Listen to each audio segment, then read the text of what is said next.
Hello दोस्तों, स्वागत है आपका हमारे इस चैनल पर। तो आज हम जानेंगे सोरबेलिन सिरप के बारे में। जैसे कि आप मेरे हाथ में देख पा रहे हो, सोरबेलिन सिरप है। इसके बारे में हम एक एक करके सारे डिटेल में बात करने वाले हैं, बिल्कुल हिंदी में बात करने वाले हैं। तो आप वीडियो को बिना स्किप किए लास्ट तक देखिए, आपको सारी बातें पता चल जाएंगी। तो सबसे पहले हम जानते हैं कि इस दवा का प्रोडक्शन कौन करता है, मैन्युफैक्चरिंग कौन करता है। तो नीचे आप मैन्युफैक्चर बाय वाडेक्स फार्माक्यूलेटिस प्राइवेट लिमिटेड। वाडेक्स फार्माक्यूलेटिस प्राइवेट लिमिटेड इस दवा को बनाती है। अब हम जानते हैं कि इस दवा का कंपोजिशन क्या क्या है। तो यहाँ पे आप देख पा रहे होंगे कि ईच 10 ml कंटेंट, यानी कि 10 ml कंटेंट में आपको ट्राइक्वालाइन साइट्रेट 0.55 ग्राम एंड सॉर्बिटो सोल्यूशन 70% 7.15 ग्राम, ये आपको 10 ml में मिलेगा। यानी कि इस सिरप में, पूरे सिरप में दो कंपोजिशंस मिले हुए हैं, ट्राइक्वालाइन साइट्रेट और सॉर्बिटल सोल्यूशन। ये दो कंपोनेंट से इस दवा को बनाया गया है। अब हम जानते हैं कि इस दवा का इस्तेमाल डॉक्टर्स कहाँ पे करते हैं, डॉक्टर्स किस बीमारी में इसे देते हैं।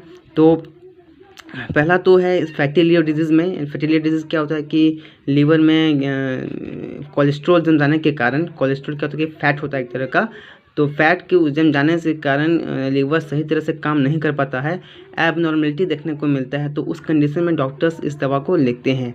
इसके अलावा हेपेटोबाइलेरी। हेपेटोबाइलेरी क्या होता है कि बाइल जो प्रोड्यूस होता है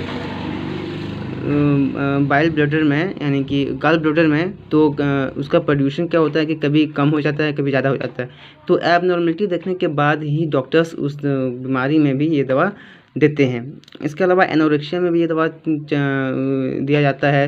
एनोरेक्सिया क्या होता है कि जिसमें भूख नहीं लगने लगता है और वज़न कम होने लगता है पेशेंट का, तो इस कंडीशन में भी ये दवा चलती है। इसके अलावा इसे कब्ज़ में भी इस्तेमाल करते हैं कई डॉक्टर्स। कब्ज़ में जैसे कॉन्स्टिपेशन होता है ना, वो कब्ज़ में भी इसका इस्तेमाल किया जाता है। अब इसके साइड इफ़ेक्ट के बारे में बात करते हैं। साइड इफ़ेक्ट में ज़्यादा कुछ नहीं है। कभी कभी होता है कि मुंह में सूखापन सा लगता है ना, सुस्ती सी लगती है। तो ये तब तक होता है जब तक कि सिरप डोज चल रहा हो, दवा चल रही हो तब तक, और दवा ख़त्म होने के बाद वो साइड इफ़ेक्ट अपने आप ही बंद हो जाते हैं।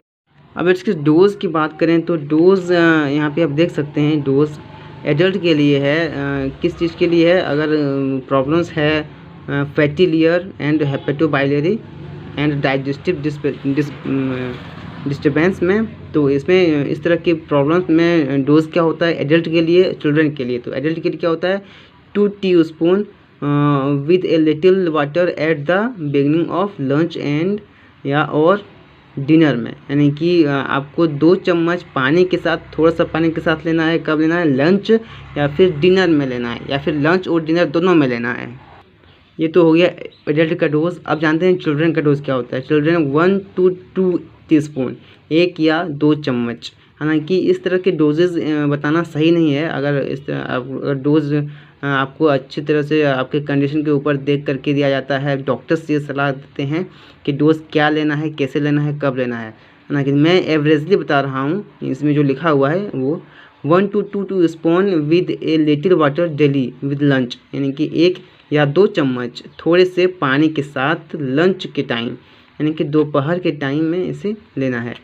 फॉर कॉन्स्टिपेशन, यानी कि अगर कॉन्स्टिपेशन की शिकायत, कब्ज़ की शिकायत हो, तब इसका डोज़ क्या होता है। तब इसका डोज़ एडल्ट के लिए 2 से 4 चम्मच इन ग्लास ऑफ वाटर, एक थोड़ा सा पानी में, in the morning before breakfast, यानी कि नाश्ता करने से पहले 2 से 4 चम्मच थोड़ा सा पानी में मिला करके लेना है इसे।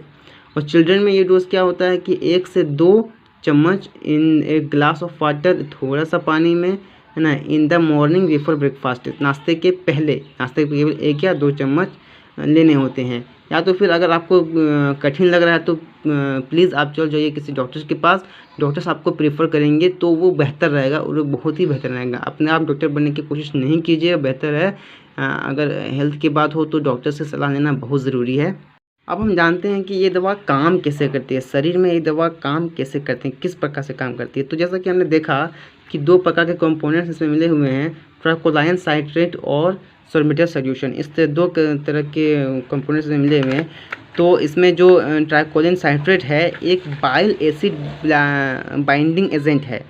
बाइल एसिड बाइंडिंग एजेंट है। यह क्या करता है, ये शरीर में बाइल एसिड को हटाता है। इसके बाद लीवर कोलेस्ट्रॉल का इस्तेमाल करके अधिक बाइल एसिड बनाता है। इसका कारण क्या होता है कि शरीर में कोलेस्ट्रॉल लेवल कम हो जाता है ना। ये दवा कब्ज़ से राहत देने के लिए, जो कॉन्स्टिपेशन होता है, कॉन्स्टिपेशन डिजीज में भी ये दवा चलती है, मैंने बताया। तो कॉन्स्टिपेशन से राहत देने के लिए ऑस्मोटिक लैक्सेटिव के रूप में भी काम करता है। अब सब कुछ जानने के बाद अब हम बात करते हैं कि इसके प्राइस कितनी है। तो प्राइस मेरे पास जो बॉटल है वो 60 ml का है और मार्केट में आपको 200 ml का मिल सकता है ना। तो उसकी प्राइस चेंजिंग होगी। इसका प्राइस 60 रुपीज़ है। आपको 60 रुपीज़ में ये दवा मिल सकती है। हालांकि ये सैंपल है, डॉक्टर्स के लिए सैंपल है, तो ये दवा आपको शायद मार्केट में नहीं मिलेगी। जो मिलेगा वो 100 ml का हो सकता है या फिर 200 ml का हो सकता है। उसकी कीमत भी ज़्यादा हो सकती है। तो आप देख लीजिए आपका जो नज़दीकी मार्केट है वहाँ इसका कीमत क्या है। तो आज के लिए वीडियो में इतना ही। अगर वीडियो को अच्छा लगा हो तो प्लीज़ लाइक कर दीजिएगा। Thank you so much for watching.